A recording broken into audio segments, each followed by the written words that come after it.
Hello everyone, welcome to this training on the importance of listening activities. My name is Sarah Hercod.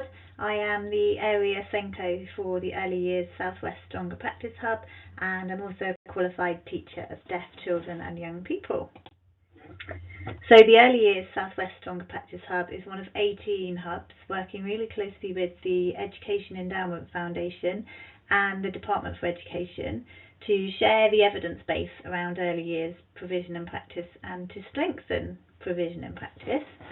We are attempting and succeeding to recover the education that's been lost since the COVID outbreak in 2020 for our youngest children, and we're trying to support you, the most valuable resource in every early years setting, to meet the needs of children and their challenges that they're facing at the moment.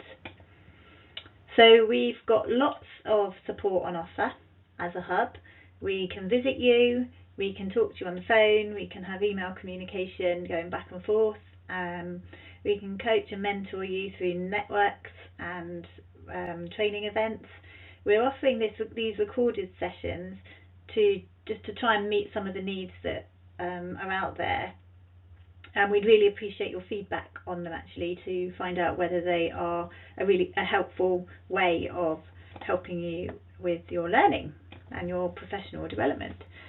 So if you would like to scan the QR code, this will take you to the Stronger Practice Hub's website, and then you can follow the links to find us and our events and our distribution links. So if you're not already getting emails from us about the support that we're providing, then please do take a moment to scan this QR code or the one that I'm going to provide you with at the end, and keep in touch.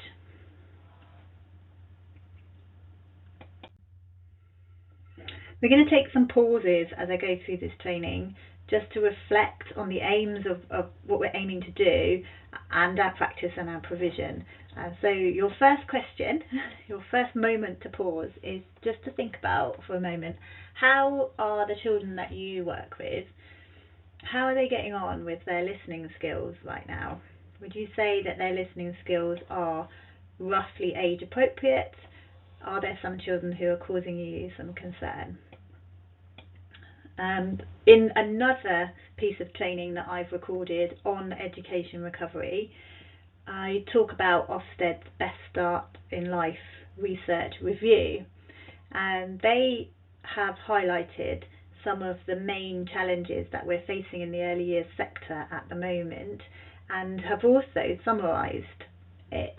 And they talk about the fact that more developed language and communication is associated with better emotional well-being, and that frequent high-quality interactions are fundamental to children developing age-appropriate language and communication strategies. And Ofsted also mentioned the assess, plan, do, review cycle, and how we organise our curriculum in response to children's needs can really optimise and make our planned and incidental learning opportunities particularly successful.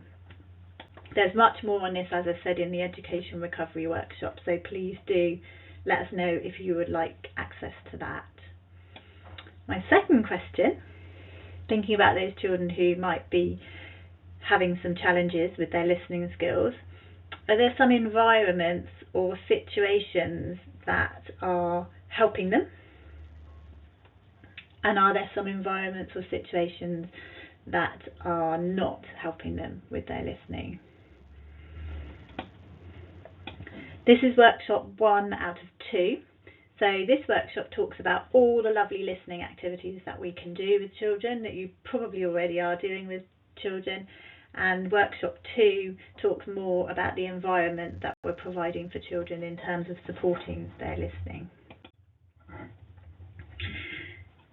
So here's the speech banana. I think you'll be able to work out why it's called the speech banana. Just take another moment and write down 3 things that you notice.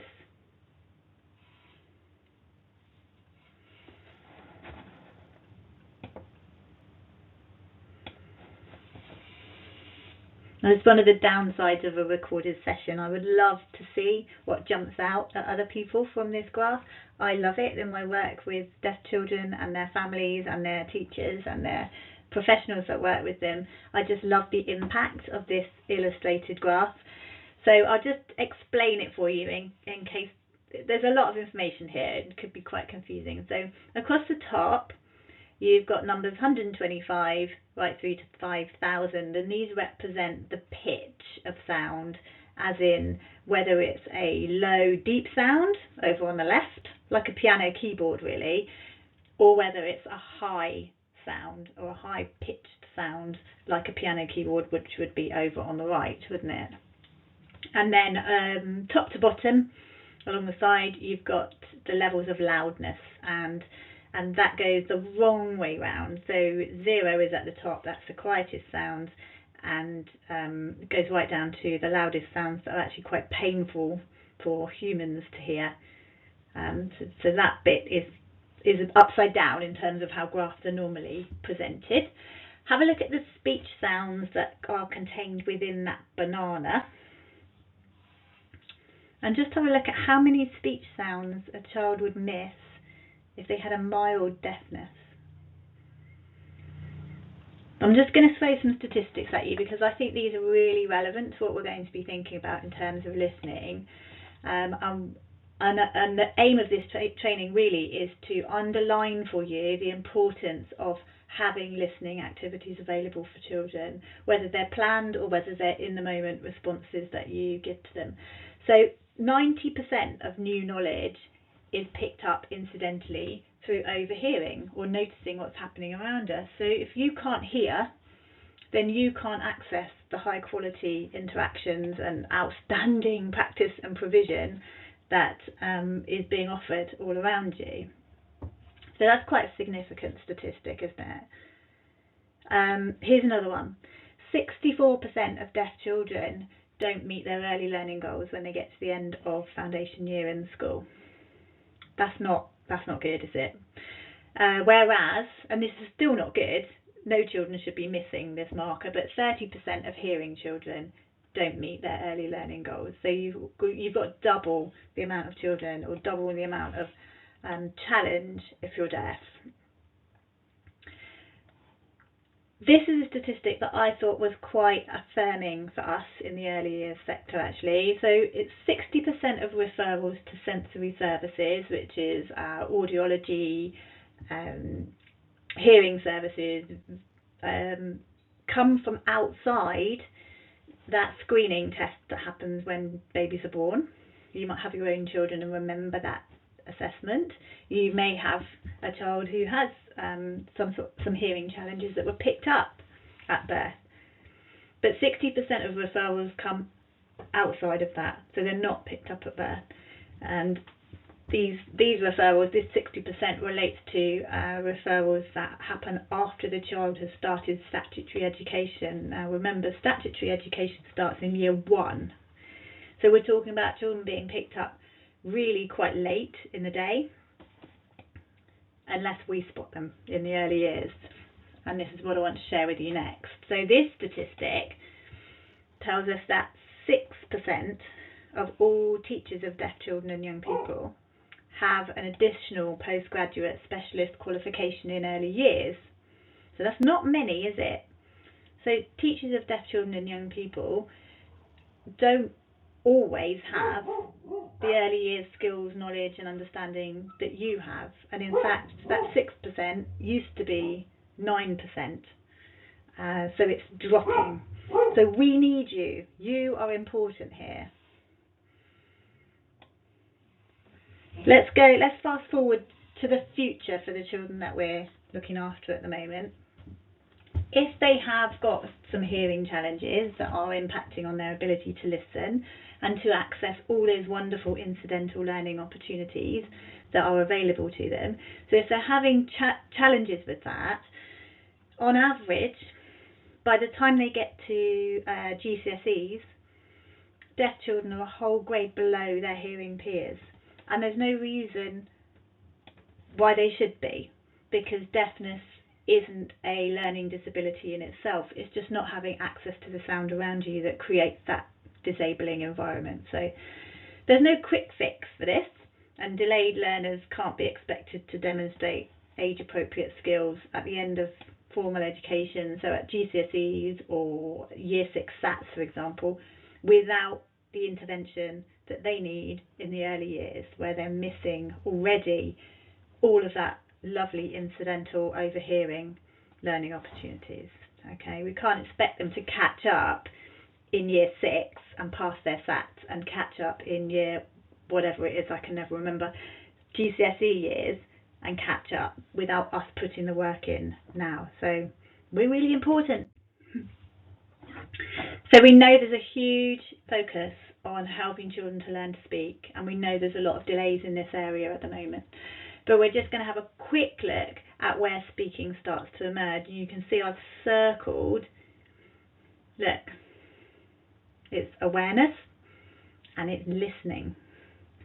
Okay, so if you are having some challenges with listening, that's going to impact on your ability to speak. If you don't have any access, your chances are limited. And glue ear is one example of a challenge that limits ability here, and I'm going to talk more about that in the next workshop, in workshop 2. So let's go back even further into those early aspects of awareness and listening that I mentioned in the last slide, the speech one. What's the difference between listening and awareness? Which do you think comes first? Is it like a chicken and an egg question? Which one do you think comes first? Can you be aware of sound without hearing it?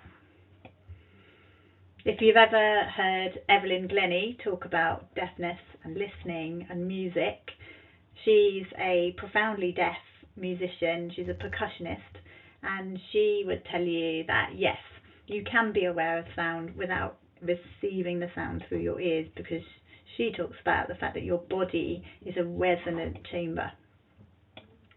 And she says that so without your hearing, you still have access to music. It's just much more difficult to access speech. So it's important to make that distinction. But we need to gain a child's awareness, don't we, before they can tune in and learn to discriminate what they're hearing. So in terms of the direction, whether it's the same sound as something they've heard before, whether it's different. And then once they've discriminated, they can start to identify what the sound is, what it could be, and then they can start to comprehend what that sound actually means. All right, so there's your levels of listening. We have got an attention levels piece of training. If you're interested, let us know. And we've also got some training on signs and gesture.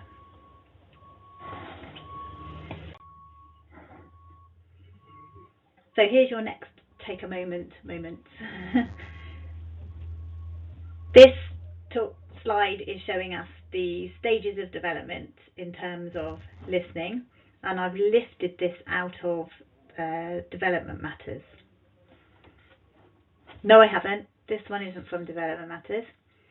This one is from, sorry, it's really small on my screen. This one is from the Every Child a Talker assessment tool, which I'll talk to you in a minute about how we're going to share that with you if you haven't got it already. Just write down at what age you would expect to see the skills that are shown in white, and then have a read of the skills that are shown in green, and just jot next to that, jot down the age that you think a child would be demonstrating those, and then do the same for the pink. So at what age do you think a child will be able to show you that they can do those things?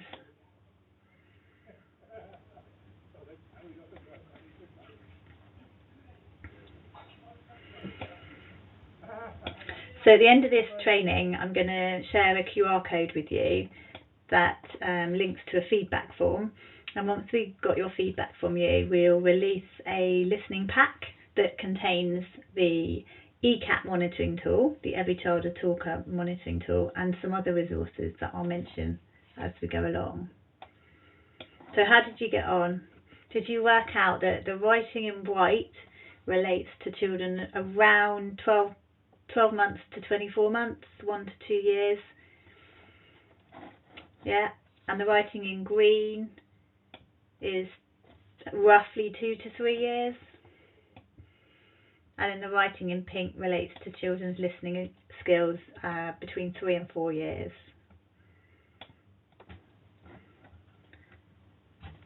Alice, our speech and language therapist, is preparing some workshops for you around the Early Communication Language Monitoring Tool.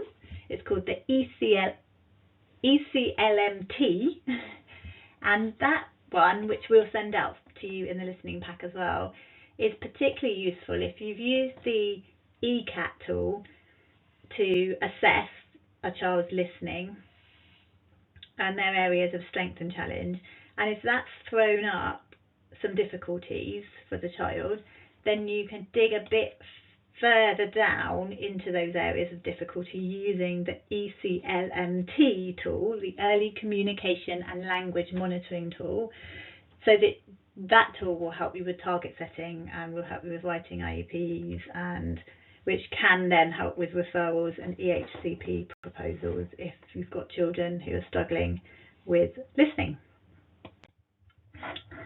Okay, so having identified the importance and for some children the urgency of developing listening skills in the early years, as well as our intentions in terms of supporting and extending them, how do we implement listening activities? So take a moment and just write down all the things that you already do that encourage children to listen and develop their listening. What do you do that's planned? What do you do that's in your continuous provision in terms of listening? Is there anything that you are aware of that you do that happens spontaneously? Just jot them down.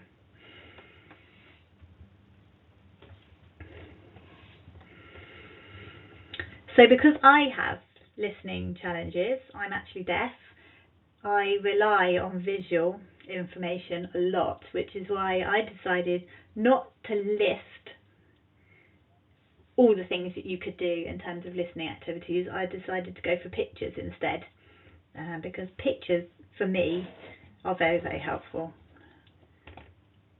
So I'm going to talk you through the pictures that I've put on the slide, and hopefully that will jog your memory as you think about the provision that you offer to children, and you'll go, oh yes, we do that, and oh, we haven't done that for a while, so let's try it. So first of all, do you talk with children about their ears? Do you talk to them about sound and sound levels?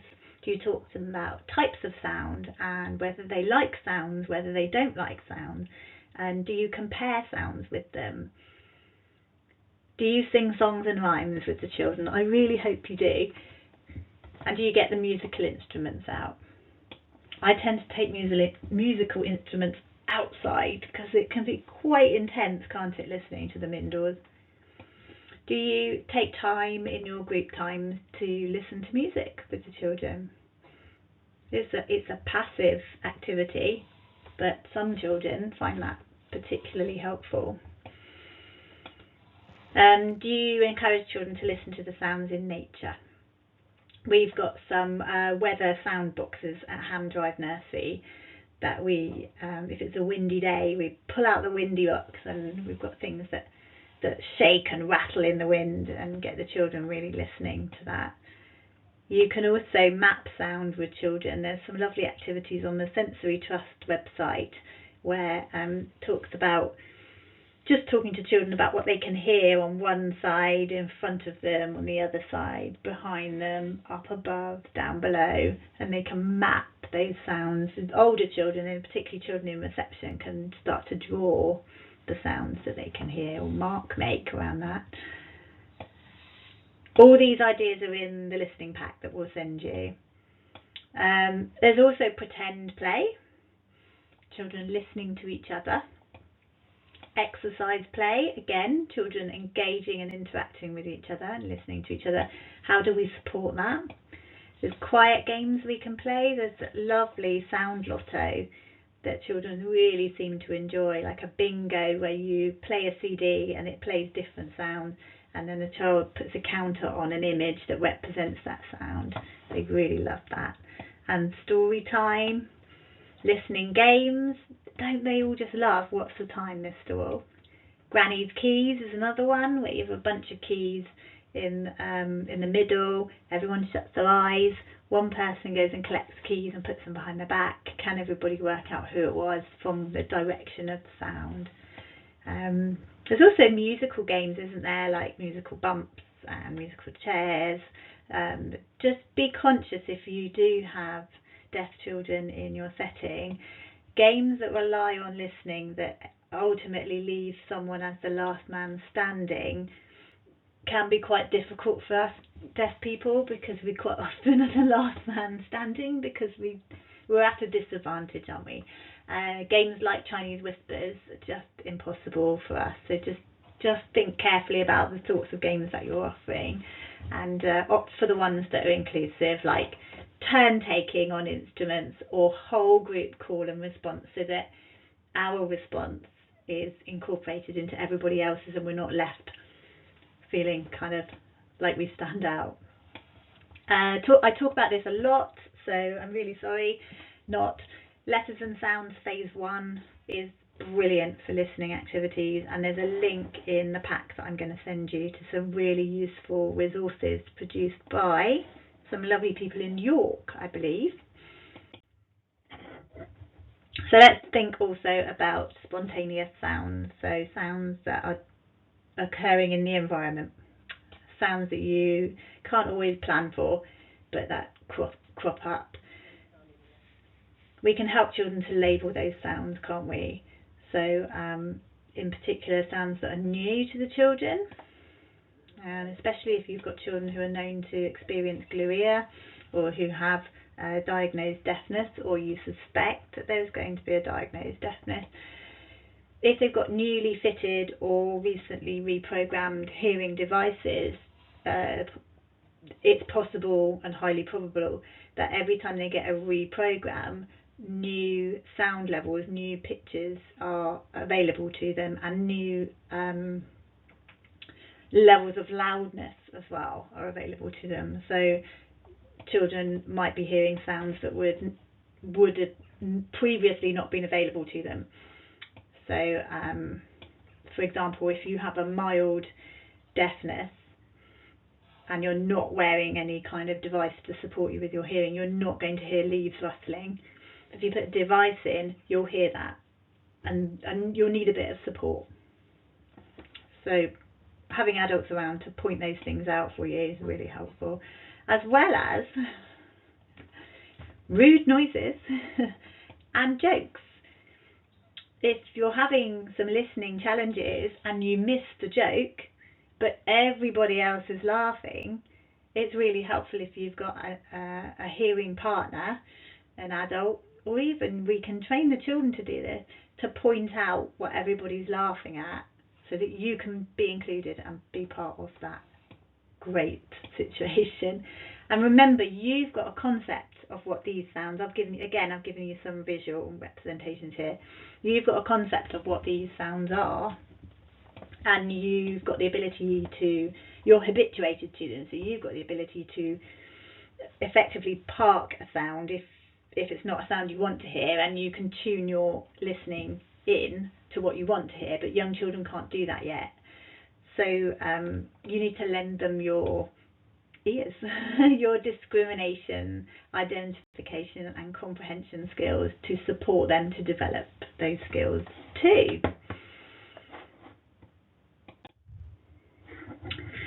So let's just briefly have a little look at the impact of listening activities for the children that we work with.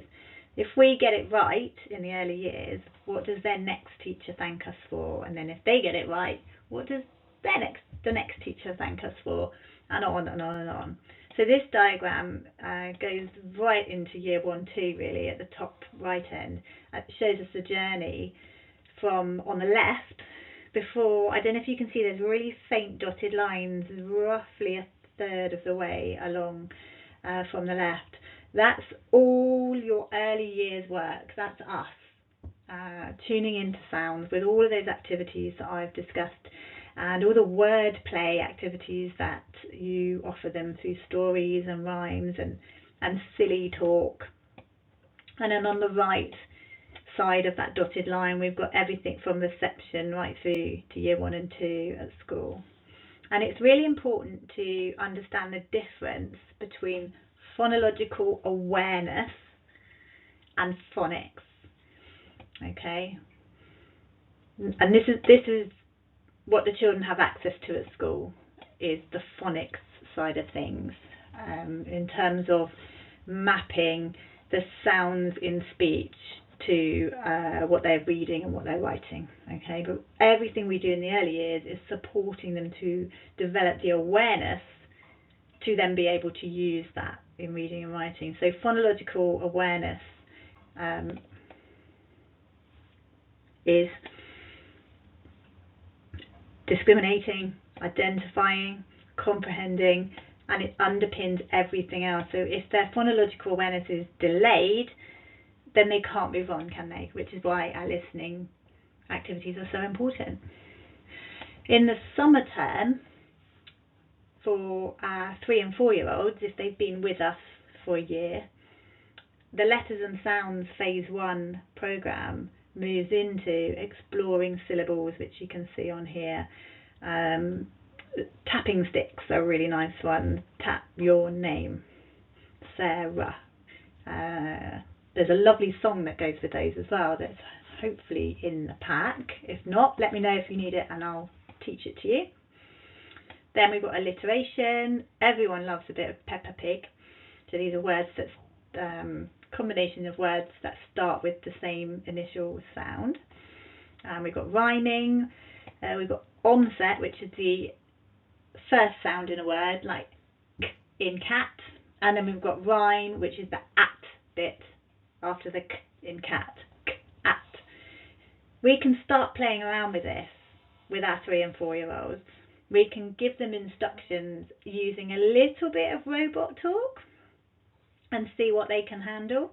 If they've got a good grasp of language and listening, then they should be able to start to understand a little bit of us segmenting words a little bit. So I've always played around with giving instructions and just taking one little word and talking like a robot. So I say to children, can you put it in the in, please? And they look at me like I've gone mad. The in, you know, over there, the in. And they go, oh, bin. And you're just starting to introduce them to the fact that you can play around with words and enjoy it. It's funny. And then you can say to them, oh, sorry, I must have done a bit of robot talk for a minute there. And it gets quite playful. So that all underpins the later experiences that they get in school of segmenting, where you start taking a word like cat and breaking it down into k, a, t. Okay, you can see how everything we're doing in the early years gives them the confidence to apply those skills a bit later on. Rhyming with words, which I've found since pandemic, our youngest children in reception have really struggled with rhyming actually. And then once they're segmenting, they start putting those segments of words, that robot talk, back together again. So, where's your sock? Can you put your socks on, please? Lots of fun to be had with that. So that's all the phonological awareness of just the listening and tuning in and identifying and discriminating and understanding what the heck is this adult trying to do to me with their language. And then you've got your phonics, which, like I said, is taking what comes out of here and understanding that it's being represented, where's my camera, on the page here. That's the beginnings of reading and writing. Okay. So listening skills are so important for school, but we're also educating children for life, aren't we? So with literacy and with language, you can enjoy life, you can access things, you can take part in leisure activities, you can travel, you can hold things in your memory, you can feel included, build relationships, and ultimately have good mental health. Also, a huge part of what we do through our listening activities in the early years is teaching children about what I like to call self-advocacy. So supporting yourself in various situations. So with our children who have deaf challenges, hearing challenges because they're deaf, we teach them to ask for people to repeat things. Can you say that again, please? We also teach children to report on how they're experiencing sound. It's too loud, it's too quiet, I like that sound, I don't like that sound, and then to make all those lovely comparisons and start to build their own listening preferences through all the wonderful experiences that we're offering. So let's think about how we apply all of this. Now that we understand the impact and the implementation, what's your intention with listening activities going forwards? Share your ideas with us on the feedback form. Share your ideas with a colleague. Share your ideas with the parents of a child that you're working with. Maybe there's a child that's a bit of a concern at the moment, and do an ECAT assessment on them. Dig into the early communication language monitoring tool and find out some more specific details about that area of difficulty, and talk to parents about how they can do some fun things at home to help boost that child's listening skills. So that is all from me. I hope that was really useful for you. Don't forget to keep in touch. Remember, education, recovery, and you are the most important, valuable resource in the room. We've got lots of support on offer from the Hub. If we can't provide it, we can usually signpost you to someone who can. If you scan this QR code and find us, we can keep you in touch with what we're doing. And finally, this is the link to the feedback form. If you've got your mobile phone on you, I'm just looking around for mine to do a demonstration. Bear with me. You just open up the camera, hover it over the QR code, click on the writing that comes up in yellow, and that takes you to the feedback form. Once we get that back from you, we'll release the resource pack. If you have any problems at all with that, just drop us an email. Thank you so much for attending, and I hope to see you again soon. Bye.